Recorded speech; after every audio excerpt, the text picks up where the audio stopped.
सत साहिब सतगुरुदेव की जय। बंदी छोड़ कबीर साहिब जी की जय। बंदी छोड़ गरीबदास जी महाराज जी की जय। स्वामी राम देवानंद जी गुरु महाराज जी की जय हो।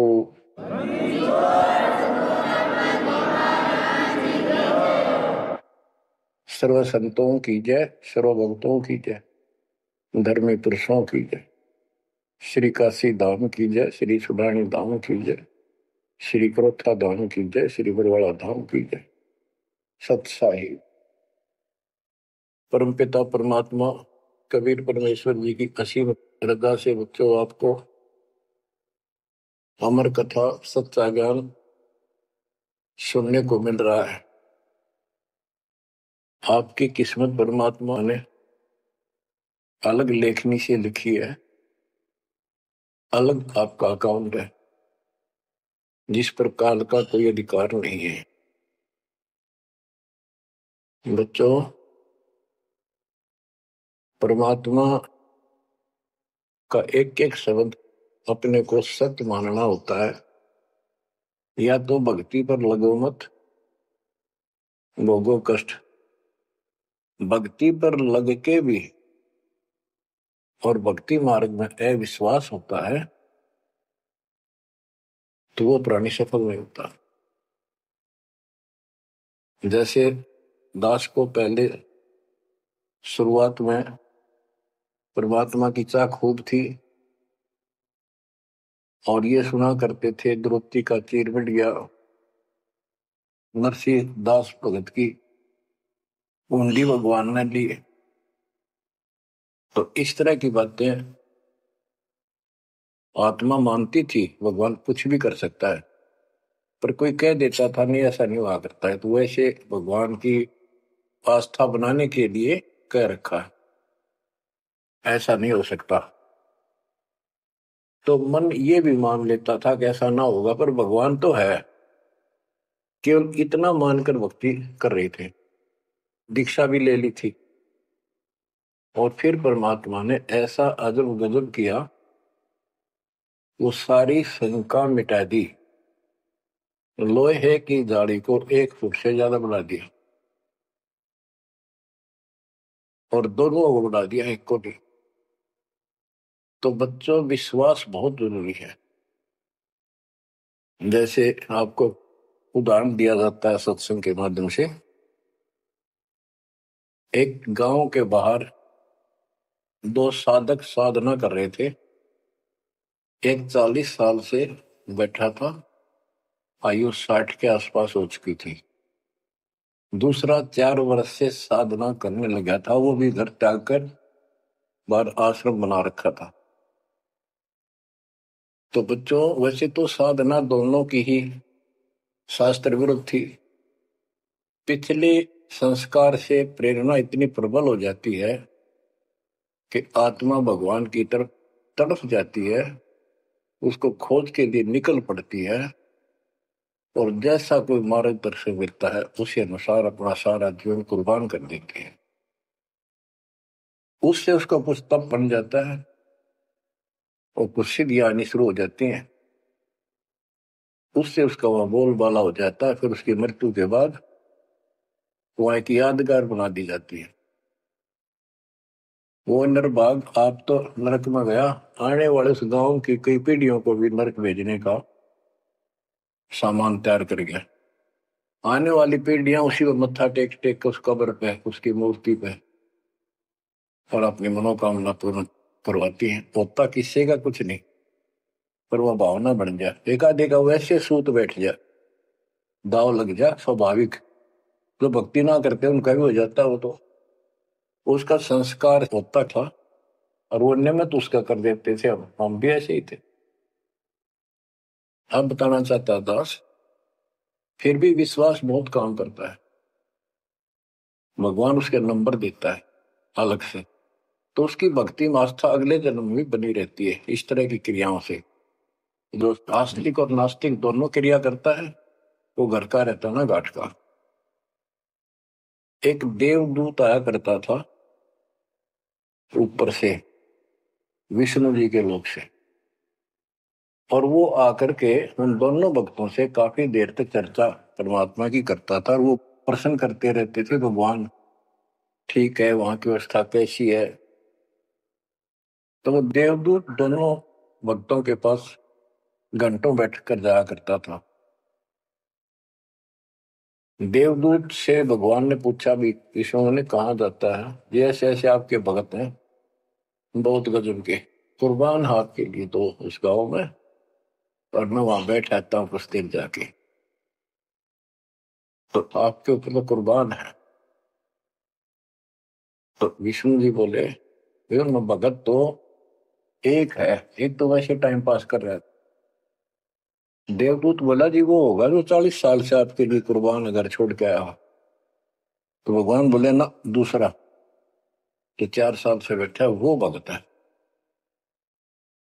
उसको मुझ पर विश्वास है और बड़े को विश्वास नहीं है। ये बात उस देवदूत का गले नहीं उतरा, ये तो हो ही नहीं सकता। तो भगवान ने समझ लिया कि देवदूत को विश्वास नहीं मेरी बात पे। तो विष्णु जी बोले, भाई एक काम करना देवदूत, आज तू लेट जाना समय से, बस जिस समय जाता है, और फिर वो पूछेंगे कारण लेट होने का, तो उनको फिर ऐसे बताना कि आज भगवान ने समय दे रखा था कि दोपहर को सुई के नक्के में के सुराख में हाथी निकाल लेगा भगवान, और कहना कि मैं उसको देखने के लिए रुक गया, और भगवान ने हाथी उस सुई के नक्के में के निकाल दिया। वो इसी तरह किया, देवदूत पहले उसके पास गया, बड़े के पास, क्योंकि उसको भरम था। तो विष्णु जी ने कहा था, फिर ये देखना वो कौन क्या प्रक्रिया करता है, तुझे स्वयं फैसला हो जाएगा भगत कौन है। देवदूत उस बड़े के पास गया, उसने भी ये जाते कारण पूछा कि क्या बात, देवता से लेट हो गए, आपकी बहुत इंतजार थी, और आपके साथ बैठकर भगवान की चर्चा करते थे, अच्छा समय व्यतीत होता था, क्या बात होगी, क्या कारण हो गया, लेट हो गया बस। देवदूत ने वही बताया कि आज दोपहर को भगवान ने एक लीला करनी थी, वो देख कर आया। तो भगत बोला, क्या लीला की, कि कमाल कर दिया भाई, हद कर दी। भगवान ने एक हाथी को सुई के नक्के में निकाल दिया, इसको देख कर आया मैंने, इसको देखने के लिए रुका था। भगत बोला, 40 साल वाला देवदूत देवता इसी झूठ बोल, किसी का दत्त जा, ये कभी हो सकता है, सुई के नक्के में का हाथी निकल जा, क्यों झूठ बोल रहा है, देवता होकर ऐसी बात कर रहा है। तो उस देवदूत के होश उठ गए, उसके सारे अनुभव फेल हो गया।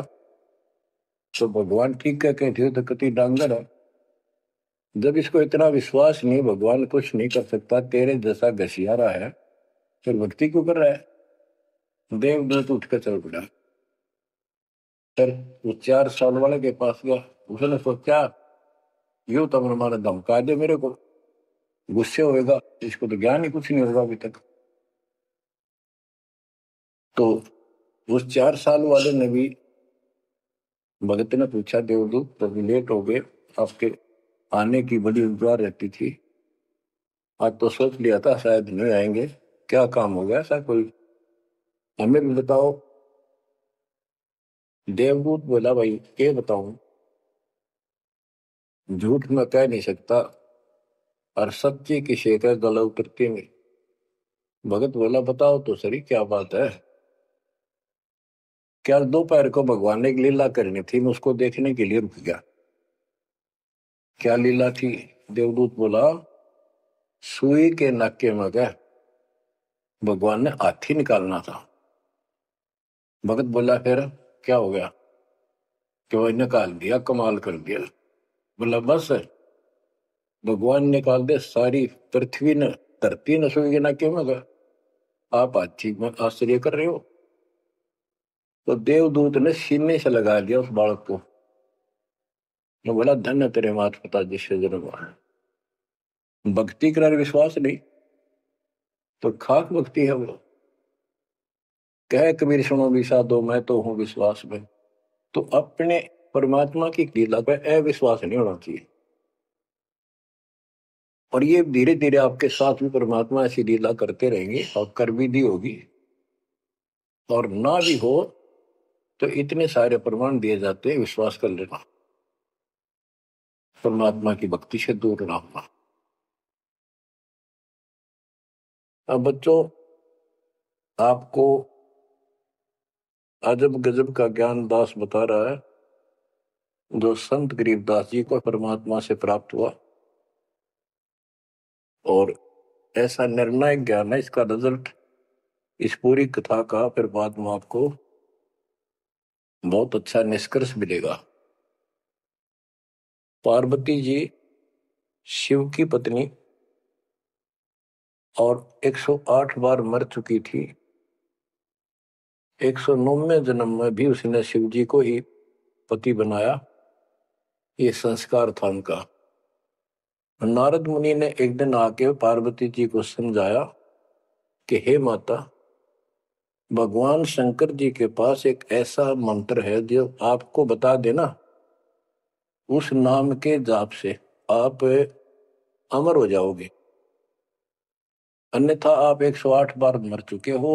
और वो भगवान उसके प्रमाण के लिए आपके शरों की खोपड़ी की माला बना रखी है। 108 है गिन दिए। पार्वती जी बोली भाई नारद बिल्कुल सही है, 108 है। मैं पूछती हूँ ये किसके क्या है, तो वो टाल मटोल कर जाते हैं। तो हे माता, आपका जन्म मरण मिट जाएगा। तो वो बोली भाई ये मेरे बात समझ में नहीं आती कि शिव महाराज जी मेरे से कुछ नहीं छुपाते, और इसने ये कैसे छुपा रखा मंत्र मेरे से बहुत प्यार करते हैं। और बताते हैं तेरी मृत्यु के बाद मैं बहुत रोता था। तो नारद जी ने कहा माता, अभी तक आप उनको पति मानती हो, जिस दिन परमात्मा रूप देखोगी और उनको एक गुरु रूप में नम्र भाव से प्रश्न करोगी, कति अति नम्र होकर, तब ये गुप्त मंत्र आपको बताएगा। ये मंत्र शिव जी ने किसी को नहीं दिया आज तक, क्योंकि ऐसा किसी का लक है नहीं, ऐसा भाव किसी का है नहीं। तो आपको वो भाव बनाना पड़ेगा जिससे वो आपको अमर मंत्र दे दे। नारद कह के चला गया। पार्वती को बेचैनी होगी माता जी को। शिव जी जब घर आए और दिनों तो वो दूसरे ढंग से बात करा करती, क्योंकि पत्नी बराबर का हकदार होती है, हिस्सेदार होती है। उस दिन चरणों में लेट गई, दंडोत प्रणाम किया और चरण पकड़ के रोने लगी और कहने लगी हे भगवान,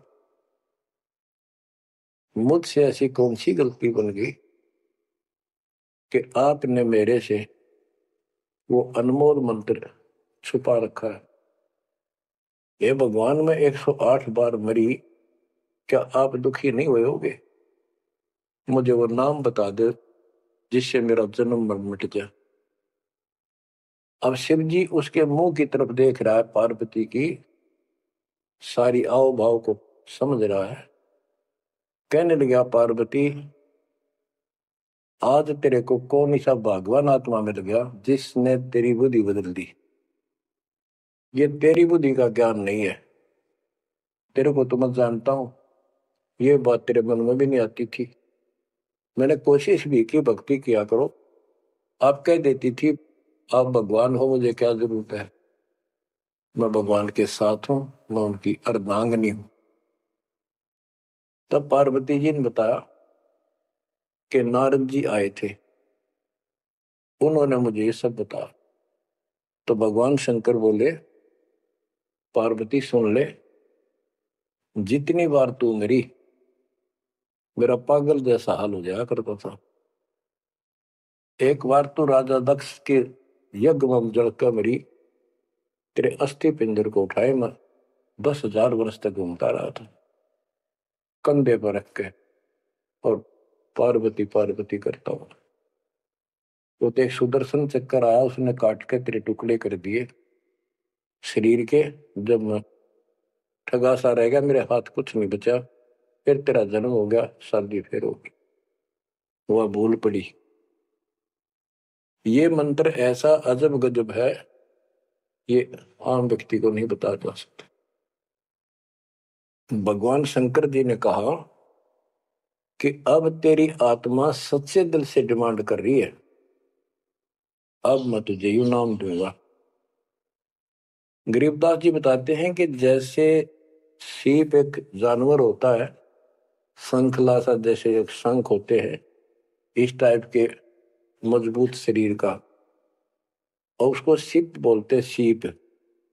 वह सीप जो है गर्मी हो जाती है जब उसको अंदर पानी की डिमांड होती है, मोती बनाने के लिए उसमें प्रेरणा होती है, जैसे पशु में गर्भ धारने की होती है। उस समय सीप समुद्र के ऊपर आ जाती है, ऊपर बादल गरज रहे होते हैं, यदि उसका मुंह खुला हो और बारिश की एक बूंद भी उसके मुख में चली जा, तो उससे मोती बनना शुरू हो जाता है। उस बूंद को लेकर सीप वापस समुद्र में गोता लगा जाती है, उसमें मोती बन जाता है। और यदि सीप का वो मुंह बंद हो तो सारा सामान बरस जाए उसके ऊपर, मोती नहीं बना। तो पार्वती को समझाया कि अब तेरी सीप आत्मा का मुंह खुल चुका है, अब मैं यू नाम दूंगा, असर करेगा। और पहले तेरी सीप आत्मा का मुंह बंद था, इसलिए ये उन्मोद मंत्र ऐसे व्यर्थ नहीं कर सकता था। फिर कहा कि चलो, सुबह सुबह एकांत स्थान पर पहुंच गए। वहां एक सूखा वृक्ष था, पत्ते भी नहीं थे, उसके नीचे बैठ गए। और बच्चों वहां फिर दोनों हाथों की ताली बजाई, तो आसपास के पक्षी उड़कर भाज गए, इतना शोर हुआ। और जो अंडे थे वो बच्चे बढ़कर उड़ गए। उसी वृक्ष की खोगड़ में एक खोखले स्थान पर तोते के अंडे थे। वो जो अंडे थे, उस स्वस्थ अंडे तो बच्चे बढ़कर उड़ गए, और एक अंडा अस्वस्थ था, कति खराब हो गया था, गंदा हो गया था, वो वही रह गया। भगवान शंकर को पता नहीं था कि इसमें कोई तोते के बच्चे भी हैं, अंडे भी हैं। उनको मालूम था कि अंडे भी होंगे तो बच्चे बनकर जा चुके होंगे। अब बच्चों, बहुत सी कहानी इस एक ही कथा से आपको समझ में आएगी। जैसे ये क्या करते हैं, भक्ति ना करके मृत्यु के प्राप्त हो जाते हैं, फिर क्या करते हैं, अस्थियों को उठाते हैं, जड़ी हुई हड्डियों को, उनको उठाकर गंगा में बहा के आते हैं। उनका उद्देश्य तो ये होता है कि इसको इतने गहरे पानी में डाल दे कि जो व्यक्ति मर जाता है, स्त्री या पुरुष, जब वो प्रेत बन जाता है तो अपने घर आता है। घर में वो अपने बॉडी को खोजता है, फिर वो जाता है शमशान घाट पे। उसको एहसास होता है कि ये ताजा ताजा जो फूके गए हैं, ये तेरी हड्डी है।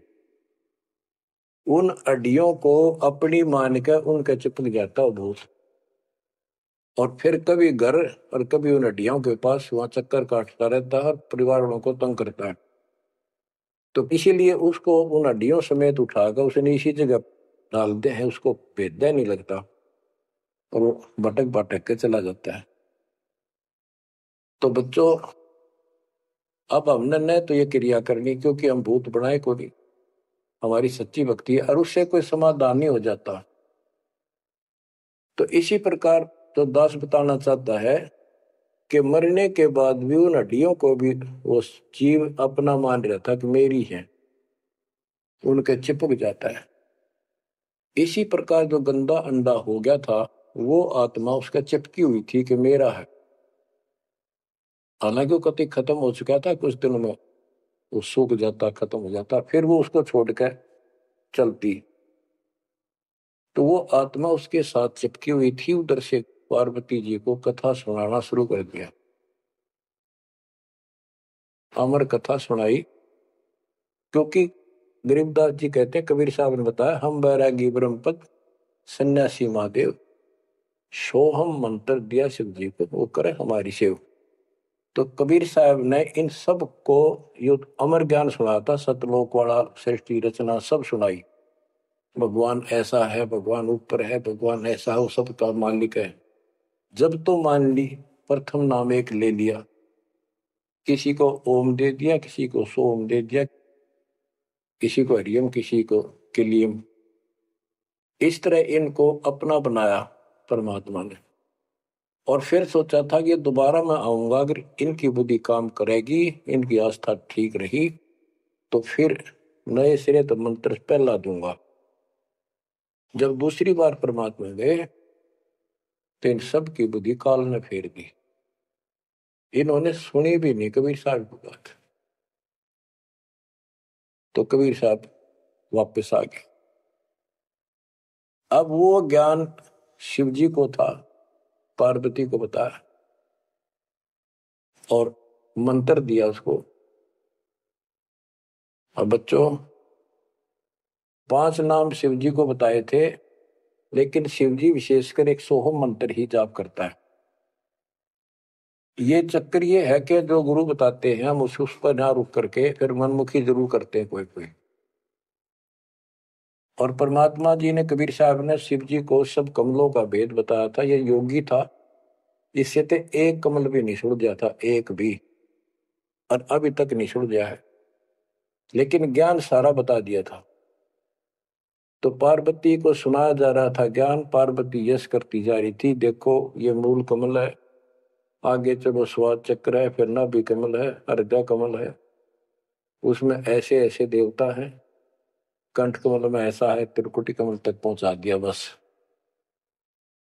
पार्वती जी ध्यान मग्न होगी, उसको नींद आ गई, बोलना बंद कर दिया। उधर से वो पक्षी इस कथा को सुनने से वो अंडा स्वस्थ हो गया तोते का, और ओंकार्य बुलंद आ गया। शिवजी ने देखा आवाज और तरह की आई, पार्वती तो सो रही है, लटके ले रही है बैठी बैठी, आवाज कहां से आई? उसने देखा एक पक्षी उस वृक्ष की खोगड़ में, उथोथे स्थान में नजर पड़ा, पक्षी उड़ कर भाग गया। शिवजी उसके पीछे चल पड़े कि इसने मेरा ज्ञान चुरा लिया। आकाश में उड़ गया, उड़ के पीछे हो लिया। ये तोते वाला जीव परमात्मा की अमर कथा सुनता है, उसमें भी शक्ति सिद्धि आ गई थी। और ये ज्ञान जो है पूरे पहुंचे हुए संत से सिद्धि युक्त और अधिकारी से सुनने से ज्यादा असर करता है। भगवान शिव 3 लोक के प्रधान है, इनमें आध्यात्मिक शक्ति है, वो साथ मिलकर उसकी आध्यात्मिक शक्ति के साथ वो वाणी परमात्मा अमर कथा उसके भी बॉडी में गई, उसमें सिद्धि आ गई। मोक्ष तो बहुत दूर की बातें हैं, ये तो लंबा चैप्टर है, लंबी कहानी है, लेकिन थोड़ा थोड़ा हिंट आपको देना पड़ता है, कहीं कभी कोई मिसगाइड ना करते। सिद्धियों कहते ये अष्ट सिद्धि 9 निधि के भरे पड़े हैं शिव जी, और इनके वचन से भी सिद्धि आ जाती है, किसी को ये कह दे तो। लेकिन उन सिद्धियां ने के चाटा, ये मोक्ष तो ना हुआ है।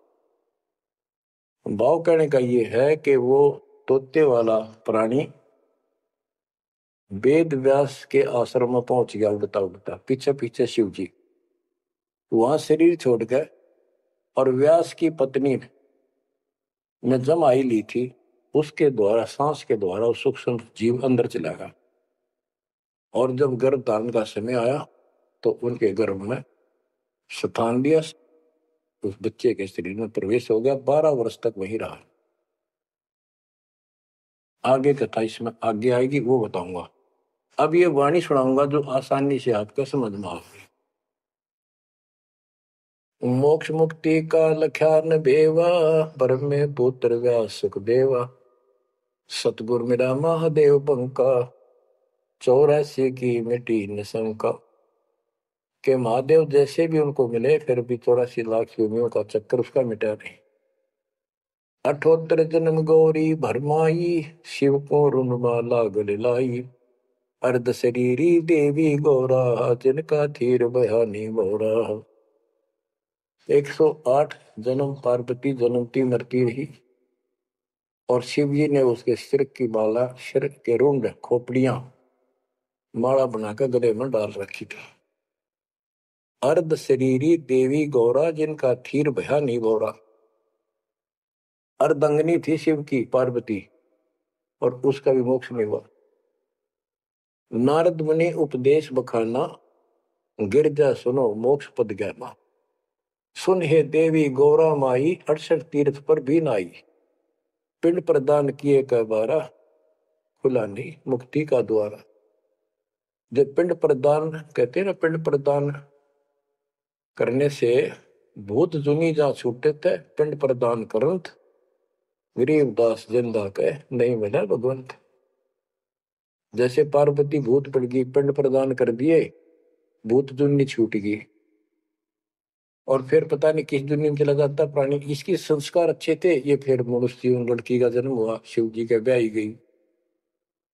ये पिछले जन्म जन्मांतर की शक्ति भक्ति के कारण मनुष्य जीवन ज्यादा भी हो सकते हैं, लेकिन मोक्ष न होने से फिर 84 लाख योनियों में जाना था। इस पार्वती ने भी आगे भी जाएगी, शिव जी भी मरेगा, पार्वती भी मरेगी और फिर ये 84 लाख योनियों में जाएंगे। कहते हैं चंद सूरज की आयु लग, जो जीव का रह शरीर। सतगुरु से बेटा नहीं तो अंत कीर का कीर। अगर चांद सूरज की आयु तक भी जीव का शरीर रहे और पूरा सतगुरु मिला नहीं तो अंत में कीड़े मकोड़े बनेगा। अब नारद जी बता रहे पार्वती जी को, सुन हे देवी गौरा बाई, 68 तीर्थ पर भी नाई। पिंड प्रदान किए के बारा, खुला नहीं मुक्ति का द्वार। सारे कर्म कांड कर लिए तेरे मृत्यु के बाद, तेरा फिर भी मोक्ष नहीं हुआ, फिर जन्म हुआ। रुंडमाला शिव के गले माही, सो देवी तुम जानो माही। गरीब रुंडमाला शिव के गले, गेजा के सब शीश। भक्ति दुराई देव को ना परसा जगदीश। तुमरा देवी रूप विशाला, शिव तो पैर रहे रुंडमाला। भौतक पर लहो हो जाई, लंबी उम्र शिव कलिमाई। दीर्घायु शिव है अनुरागी, तुम देवी गौरी दिल त्यागी। मूल मंत्र ने नाम सुनाया, ताते कल्प हुए तेरी काया। महादेव देवन पति देवा, जाकी करी न गौरी सेवा। कर बंधन कर शीश नवाओ, तन मन अर्पो शीश चढ़ाओ। शिव है मोक्ष मुक्ति के दाता, तो से भेद कहूं गौरी माता। चरण गहो चिंतामणि केरा, ताते प्राण अभय हो तेरा। कमल रूप देवी दिल की न्या, नारद मुनि उपदेशी चीन्या। जब आए शिव मंदिर अवधूता, देवी चरण लिए सतरूपा।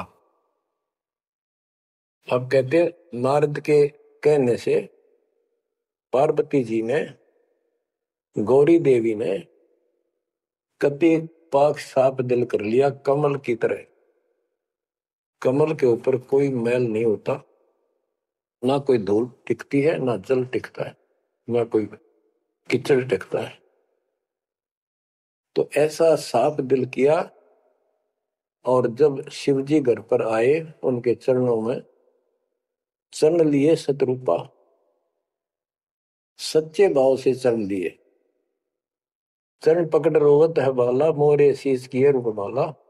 मोसे भक्ति दुराई देवा, न जाने नी तुम्हारी सेवा। मोसे भक्ति दुराई स्वामी, हमसे भेद कहो निज दामी। मैं अबला हूं बाला बोली, पार निभाओ हमारी डोली। कति चरण पकड़ के कहने लगी, मैं तो भोली सी लड़की हूं और मेरा बेड़ा पार करो।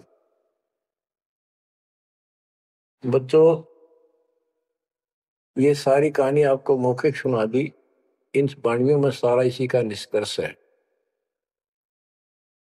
अब क्या बताते हैं गरीब मूल मंत्र महबूब का ई सुनाओ मोही। पार्वती जी कहती है शिव जी को कि उस परमात्मा का समर्थ शक्ति का जो मूल मंत्र है वो मुझे बता दो। अब इन मूल मंत्र का पता नहीं, जिस भी नाम को ये गुप्त रखते हैं जो विशेष नाम इनके पास है उसी को मूल मंत्र मान रहे थे। गिरी मूल मंत्र महबूब का ए सुनाओ मोही, युगन युगन के पातक कटे छूटे तेंद्र द्रोही। पूर्व जन्म की कथा सुनाओ, मूल मंत्र हमें शिव गोराओ, भूल रही भवसागर हमी, मोक्ष मुक्ति के दाता तुम ही। शिव बोले सुन देवी बाता, को उपदेशी मिला विदाता, ये तो ना ही ज्ञान तुम्हारा, हम सो भेद कहो परवार। कि आज जैसे तू बोल रही है कि तेरी बुद्धि की बात नहीं, तुझे कौन ऐसा भगवान आत्मा मिल गया जिसने तेरा मन फेर किया। गिरजा कह सुनो शिव स्वामी, तारण तर आदि घरनामी, नारद मुनि उपदेश समोदम, दीन ज्ञान ध्यान परमोदम। शिव समर्थ बोले हैं जब ही, गौरी ज्ञान सुनाया तब ही। कोटि कल्प प्रलय युग बीती, ज्ञान ध्यान सब ही परचिति, तुमरा मन नारद मुनि फेरा, सुनो ज्ञान तुम गौरी मेरा। बनखंड चलो गौरी दीवानी, पंछी सुने न हमारी बानी। ऐसे स्थान पर चलो पक्षी भी कोई हमारी बात ना सुन सके। जब शिवकर से लाई तारी, उड़ गए पंछी नर और नारी। जहां एक सूखा तरवर ताक्या, वहां पर एक सूखा वृक्ष देखा, शिव को आसन तहां वहां रखा, उसके नीचे अपना आसन लगा दिया, पार्वती को साथ बैठा दिया। जहां एक गंदा अंडा तिसमाही, तिस जाने तय समर्थ साई। योग असंख्य कल्प बरमाया, पूर्व जन्म कोई पिछला आया। अब तुम सुनो गौरी मेरा ज्ञाना, आसन मुख कर कोटिसाना। आसन पदम लगाओ गौरा, मेर दंड सुधा कर भोगा। गरीब आसन पदम लगाए कर भंवर चुड़ाओ सुन, अनहद नादू बाजे ही जहां लगाओ तुम। अब क्या बताते हैं कि उस वृक्ष की खोगड़ में गंदा अंडा पड़ा था और उस गंदे अंडे वाले जीव के असंख्य जन्म 84 लाख योनियों में हो चुके थे। यहां से उसके भाग जागे और तो पक्षी बन के उड़ गए, वो पक्षी बन नहीं पाया, बाद में उड़ा जब उसने सारी कथा उसके ऊपर असर कर गई। जैसे बच्चों बहुत बार बताते हैं, दास आपको बताता है कि ये अमर कथा जो गरीबदास जी की वाणी है या शिव जी वाली अमर कथा से कई हजार लाख गुना ज्यादा शक्तिशाली है, ज्यादा प्रभावी है। अब ये कथा सुनाने का मुझे कोई उद्देश्य नहीं, इसमें से ऐसा निष्कर्ष निकाल लूंगा आप हैरान रह जाओगे। जैसे एक सर्प कांटे का इलाज करता है, अब तो दवाइयां चल गई, पहले गार्डू होते थे, मंत्र बोलकर जहर तार देते थे। जिसको सर्प ने काट लिया वो अचेत हो जाता था, कति बेहोश जैसे मर गया हो, सांस सांस आते थे। और गार्डू क्या करता है, एक मंत्र 5-4 पंक्तियां होती हैं उसको सिद्ध करता अपने जीवन में, 5-4-7-10 साल लगा के वो वाणी सिद्ध हो जाती है। फिर उसको बोलता रहता उसके ऊपर साथ बैठ के उस सर्प जैसे व्यक्ति पर। उस समय वो सर्प जैसा व्यक्ति अचेत होता है, ना वाणी सुन रहा है ना उसको समझ रहा है इसका अर्थ क्या है। तो कुछ समय के बाद वो उस वाणी के प्रभाव से उस शरीर का विष खत्म हो जाता है और वो व्यक्ति जीवित हो जाता, सचेत हो जाता है। इसी प्रकार बच्चों परमात्मा की अमर कथा जितना जो सक्षम है उसके मुख से सुनी जाती है तो उस सत्र का उसको लाभ अवश्य मिलता है। तो ये गंदा अंडा था, इसके साथ जीव चिपका हुआ था। ये गंदा अंडा ना सुन सका था, ना बोल सका था, ना वो कह क्या रहा है शिव जी वो समझ सका था। और उस वाणी के बोलने से वो अंडा भी स्वस्थ हो गया, उसमें बच्चा भी बन गया, उसका पांख भी जाम आई और वो उड़कर भाग भी गया। इसी प्रकार जो आज मानव के ऊपर रहम हुआ है, गरीबदास महाराज जी की अमरवाणी इससे भी ज्यादा स्ट्रोंग है। और ये अब दास के बुक से चला करेंगी अखंड पाठों में, आसपास के पक्षियों पर भी असर करेगी, आसपास के पशु पक्षी जीव जंतु पेड़ पौधों सब का ऊपर ऐसे असर करेगी जैसे इस पर किया था। और ये सब धीरे धीरे यहां से शरीर छोड़ते जाएंगे और मनुष्य जीवन पाते जाएंगे। ये सीधे फिर आके मालिक के चरणों में आएंगे। बच्चों भक्ति जरूर करेंगे, भक्ति करेंगे तो मालिक कहीं ना कहीं उनको मिलेगा। अब मैं सुखदेव ऋषि की सुनाता हूं, पार्वती का तो हो गया। अब एक बात विचार करो कि जहां पार्वती जी को मंत्र मिला, अमर मंत्र मिला, वो नाम मिला भक्ति करने का, यानी वो शिष्या भई, तो वो स्थान पार्वती के लिए तो अमरनाथ हो सका है।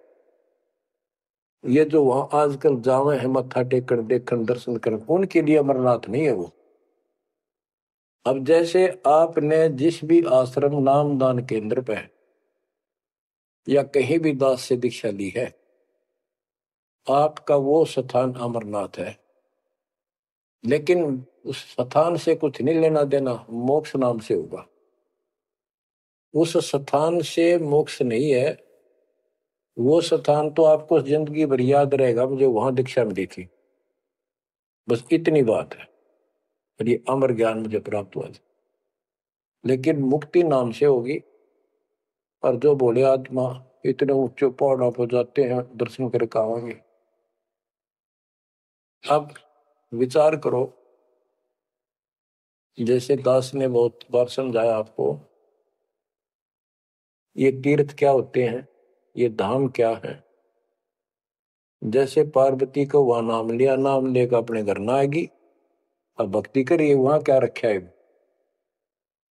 अब जैसे तीर्थ है, वहां किसी ऋषि ने भगत ने कोई तालाब का सहारा तक है, क्योंकि पहले पानी नहाने धोने का पीने का तालाब ही होते थे, कुएं भी बहुत गहरे होते थे, एक आदमी नहीं खोद सकता। तो वहां बैठ कर अपनी भक्ति करता था, जैसे भी उसने डले ढोए, क्योंकि सत साधना तो आपको ही मिली है पूरे विश्व को। तो वो जैसे भी तप किया, कुछ किया उसने, जैसा भक्ति की, उस आधार से वो उस लोक में चला गया। और अब वहां कुछ नहीं। अब जैसे हम किसी का एक हमाम दस्ता ले आते थे और उसमें सामग्री कूटते हवन की और वापस दे देते मांझ धो के। हमाम दस्ता होता है लोहे का उखड़ सा, 1-1.5 फुट का उसका मुसड़ सा होता है लोहे का ही, उससे वो कूटते हैं जैसे चटनी कुटा रहे कुंडी में।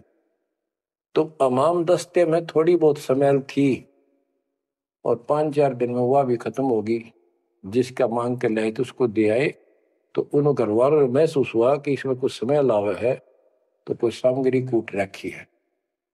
और कुछ दिन के बाद वो स्मेल भी खत्म होगी और वो सामग्री सारी कति साफ करके अपने घर रख ली। अब उस स्मेल को सूंघ बार बार को हो कमाल हो गया, बड़ी स्मेल आई, फिर वह खत्म होगी, चलो स्मेल लेके आते हैं। उस स्मेल से कुछ नहीं होने का, उस सामग्री से गूगल खेओ, वह बनानी पड़ेगी। इसी प्रकार मोक्ष प्राप्ति के लिए यह साधना करनी पड़ेगी। तो वहां जाने से कोई लाभ नहीं जहां पर कभी कोई ऋषि ने कोई साधना की थी, वो तीर्थ बने हुए। तो काल ने परमात्मा से कहा था, जो मालिक आए थे जोगजीत रूप में, अपने बच्चे ज्ञानी के रूप में, जोगजीत रूप में, सहजदास रूप में, कई रूप में आते रहते हैं। तब काल ने सारी वचनबद्ध करा के मालिक को और फिर अपनी वह दुष्टता दिखाई थी।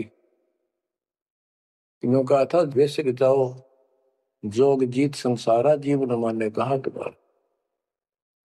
जीव तुम्हारा कहा न माने, हमरी और हो बात बखाने। तीर्थ व्रत और झूठे जब तब मन लाओ, देवी देव देवर पुजवाऊं, या जीव को बरमाओ। द्वादश पंथ करूं मैं साजा, नाम तुम्हारा ले करूं आवाजा। द्वादश पंथ जो नाम जो ले सो मेरे मुख में आम समोई, और अनेक पंथ चलाऊं या विद जीवों को वर्गाऊं। तो आज वो सारा काम इसने कर रखा है। अब आप किसी को समझा के देख लो, आपके सर हो जाते हैं। तुम हमारे देवताओं को ऐसे बताते हो, हमारी साधना को गलत बताते हो, तीर्थों में जाना ठीक नहीं, व्रत रखना ठीक नहीं।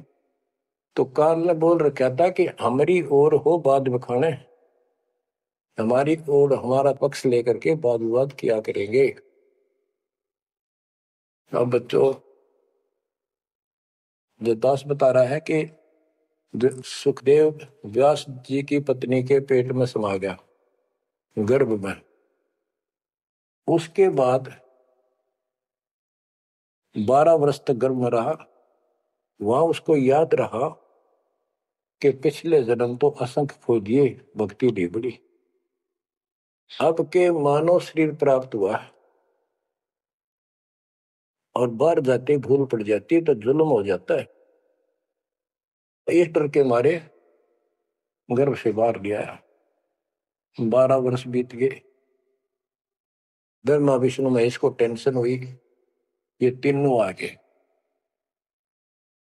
इन्होंने कहा कि सुखदेव बाहर आओ। 12 वर्ष तक गर्भ में ठीक नहीं, हमारी मर्यादा खत्म होती है। 9 महीने भी माताएं गर्भ में बच्चा रखती है, बहुत परेशान हो जाती है, और 12-12 वर्ष रक्षा करेंगी, ये गलत परंपरा डलती है, आप ऐसा ना करो, बाहर आओ।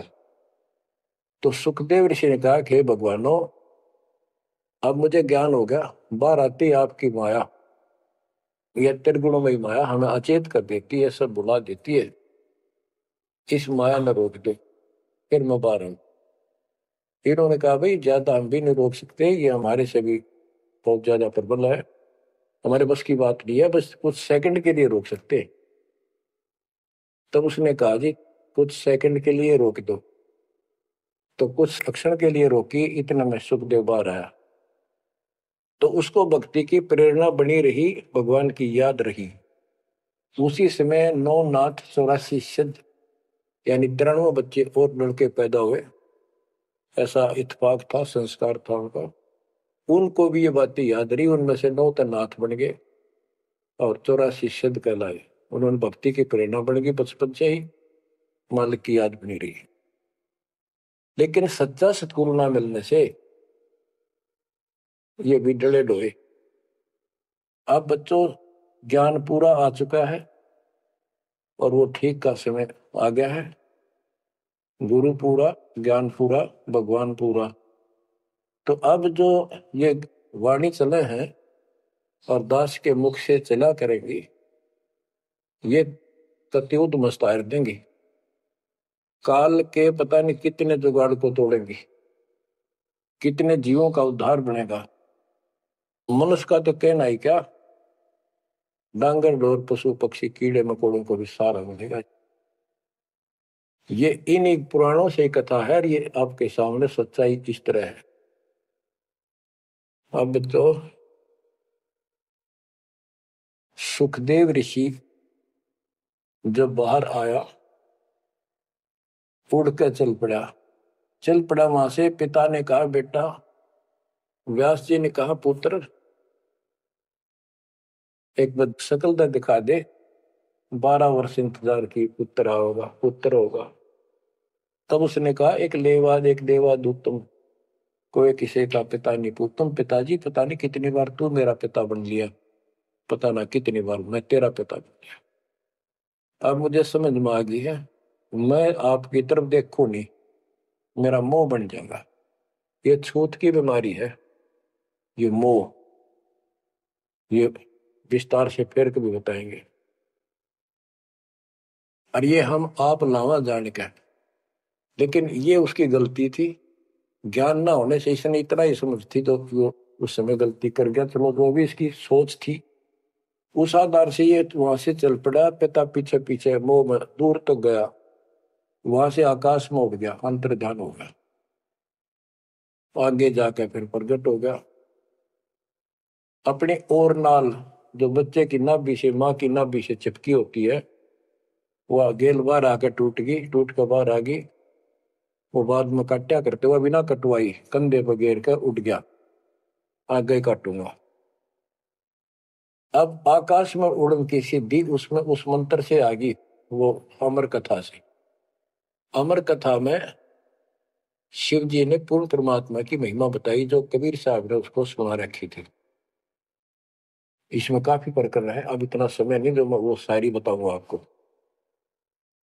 कभी परमात्मा ने दया की तो फिर उनको विस्तार से समझाया करेंगे। तो कहने का भाव ये है कि सुखदेव ऋषि को अभिमान हो गया कि मैं बहुत बड़ा सिद्ध पुरुष हूं, आकाश में उड़ जाता हूं। तो बच्चों स्वर्ग में जाने लग गया,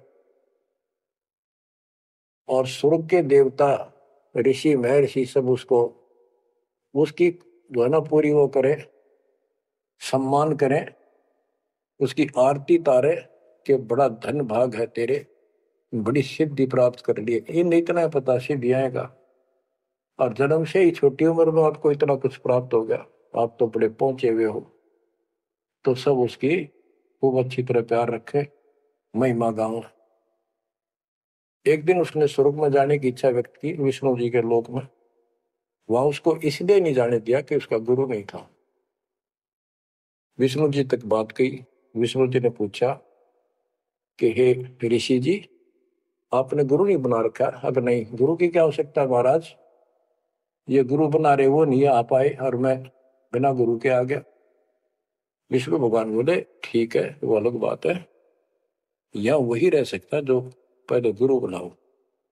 फिर एक बीमारी और अहंकार के मेरे बराबर पृथ्वी पर कोई गुरु नहीं, मैं बाल ब्रह्मचारी, वहां कोई ऐसा संत नहीं, मैं बनाऊं गुरु किसको? विष्णु जी ने कहा कि राजा जनक मेरे परम भक्त है, आप उनसे दीक्षा लो। यूं कह के विष्णु जी चले गए, उसको बाहर निकाल दिया पार्षदों ने। वो स्वर्ग में आए, वहां सारी कथा बताई। फिर अन्य स्वर्ग, कोमर स्वर्ग, फिर ऋषियों के पास आए नीचे, उनको बताया तो सब ने कहा कि सुखदेव बहुत बड़ी गलती कर रखी है, गुरु नहीं बनाएगा, गुरु नहीं बनाएगा तो गधा बनेगा। तो पिछले जन्मों में उसको एकदम तो वो रील सी चल गई कि मैं कभी गधा बना था एक बार, पर अंधा हो गया, स्वामी ने छोड़ दिया, कुमार ने, और मैं भटकता भटकता इन नाले में फंस गया। मेरा पुली बना ली लोगों ने, आन जान लगे, मैंने कहा नहीं, भटक के भूखा होकर तो मरा, प्राण निकले। उस भय से उसको चिंता बनी। फिर अपने पिता के पास वापस आता है। व्यास जी देख के बड़े खुश हुए कि बेटा आ गया। सारी बात पूछी तो सारी अपनी समस्या बताई पिताजी के सामने। पिताजी ऐसे ऐसे बात है, भगवान ने कहा कि राजा जनक को गुरु बनाओ। तो व्यास जी, क्योंकि जितने भी महापुरुष हैं वो एक सुर में बोलते हैं, उनको इतना ज्ञान तो है, गुरु बिन बात नहीं बनती। उसने विशेष ज्ञान तो सुना नहीं था, वो बैटरी चार्ज होगी, उसने उड़ा फिर था, उससे ज्ञान था ही नहीं इसको। तो व्यास जी बोले रे बेटा, मैं तो खुश था, चलो बेटा ना मेरे पास आया, पर न्यू चर्चा तो चल रही है व्यास का बेटा इतना पहुंचा हुआ है, अपने गुरु नहीं बना रखे, तो तुम्हें कमाल कर दिया। तो दो कोडी का जीव नहीं, कल नहीं ये तेरा प्राण छूट जाएंगे या बैटरी खत्म हो जाएगी और नरक में जाएगा बेटा, गुरु बिन बात बढ़ती है। तो आखिर में हार कहने बोला, हे पिताजी, मैं कैसे गुरु बनाऊं राजा जनक को?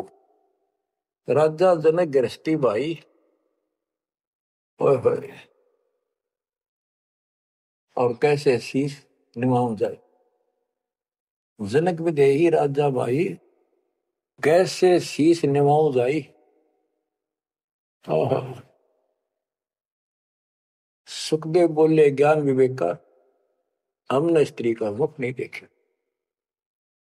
तो उसके पिताजी बोले जो भगवान ने कह दिया, और तू अब भी अगर मगरब कर रहा है, एक अन्य का जीव नहीं, तेने ज्ञान भी क्या आएगा? कहाँ जाएगा फिर तू? वहां तेरे को पढ़ने नहीं देंगे स्वर्ग के अंदर। जो मरता क्या नहीं करता, राजा जनक के द्वारे गया, वहां चरणों में मत्था टेका और अपने कल्याण का मार्ग पूछा।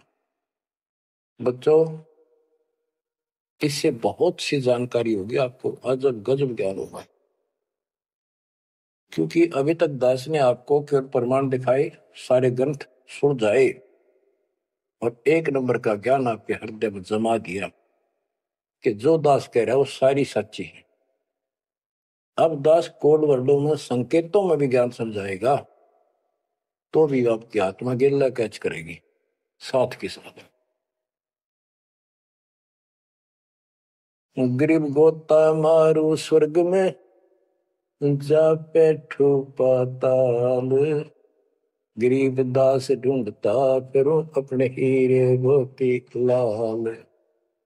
आप वो हीरे मोती लाल हो बच्चों, आप सामान्य आत्मा नहीं हो। जब परमात्मा आपको कैसे रंग रहा है, रंग में कैसे दूध अमृत पिला रहा है आपको घर बैठे,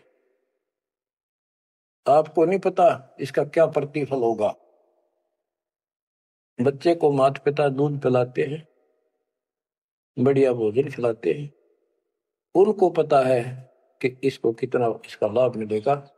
बच्चे को ज्ञान नहीं होता, वो धक्के तो पिलावे, खेलने लग रहा है वो, माँ लाओगी बुला के, आजा भाई आजा बेटी, दूध पियावेगी। बस दूध पीता पीता भी इन्होंने सोचा है बच्चा अब छोड़ दे, जल्दी ही टांग ठोकूं बाहर खेल का हो। अब वह दूध पिया के फिर छोड़ देती, जावे खेल है तू। तो बच्चों, ये अमृत दूध है आपकी आत्मा के लिए। अपना काम करो, संसारी काम करो, फिर तो दिन का जो होमवर्क क्लास वर्क है वो भी करो, तो ज्ञान का जो असर है ये व्यर्थ नहीं जाएगा। आपकी आत्मा को इतनी ताकत दे देगा जिसमें भक्ति बिल्कुल सुदृढ़ हो जाएगी, सुरक्षित रहने लग जाएगी। क्योंकि मन में दोष नहीं रहेगा, कोई गलती बनेगी नहीं, तो सब कुछ सुरक्षित रहेगा। आपके मोक्ष के लिए परमात्मा ने कसर नहीं छोड़ रखी, जो भी संभव व्यवस्था है वो सारी कर दी है। बच्चों, तुम भी दया करियो, रहम करियो उस परम पिता पे, और इस दास की उम्र देखो और दास कहाँ है ये देखो, और यहां से आपके लिए क्या कर दिया उस दाता ने। उस मालिक को देखो ध्यान से, और यहां से आपके लिए क्या कर दिया उस दाता ने। उस मालिक को देखो ध्यान से। आप बालक नहीं हो, आपकी आत्मा में समझ आ जानी चाहिए कि ये क्या हो रहा है। कुर्बान हो जाओ, संसार की भूल जाओ बातों को, जो ज्ञान हम देते हैं उसके ऊपर समर्पित हो जाओ। तन मन धन सब अर्पिए, भक्ति मुक्ति के काज, जिनके उर्म बंदगी के इंद्र का राज। बच्चों, इंद्रिय कर्म न लग लगार, जो भजन करे नर सुंदरे, गरीब दास जग कीर्ति होगी, जब लग सूरज चंद्रे, जब लग सूरज चंद्रे। बच्चों, आने वाली पीढ़ियां आपको भी याद करा करेंगी, जब तक चांद सूरज रहेंगे आपका नाम रहेगा कि हमारे कौन माता पिता, कौन दादा परदादा दादी इसे अमृत ज्ञान को हमारे कुल में लाए थे। आने वाली पीढ़ियों के उद्धार के लिए तुम जिम्मेवार हो, कुर्बान हो जाओ।